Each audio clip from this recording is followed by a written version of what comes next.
bless Israel, you're going to be blessed. It's not hard to misinterpret that or interpret that. You can figure that out.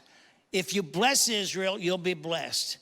And we want the blessing of God in our nation. We want the blessing of God over our families. And anti-Semitism is growing in Canada again. It's hard to believe.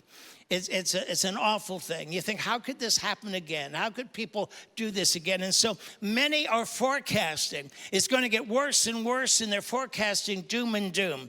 But let me ask you a question here. Do you actually think the enemy is going to succeed with his plan to wipe out the Jewish people? Check the record. He tried it years ago. I mean, thousands of years ago, he tried it to wipe out all the male babies. But there was a Moses. It didn't turn out too good for the enemy. He tried it again with a plan to destroy all the Jewish people. But there was an Esther. Bill Prankard mentioned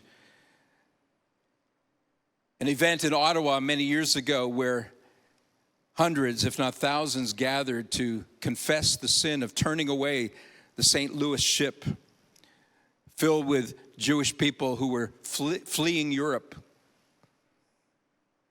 And Canada turned that ship back, and many of those Jews died in the Holocaust. We need to confess. We need to turn from our wicked ways. We need to work in an opposite spirit. If this is a spiritual matter, we need to work in an opposite spirit, in the spirit of the holy God of Israel. This moment, this part of our gathering, we're praying for a divine revelation of God's love for Israel. And I have to tell you this, pastors across this nation and across the United States and other parts of the world, many of them have no sense or connection of God's plans and purposes for Israel. Many of them have bought into a system of theology that says that Israel has been replaced by the church and that God no longer has any purposes, any promises that will be fulfilled for the nation of Israel. Folks, this is real.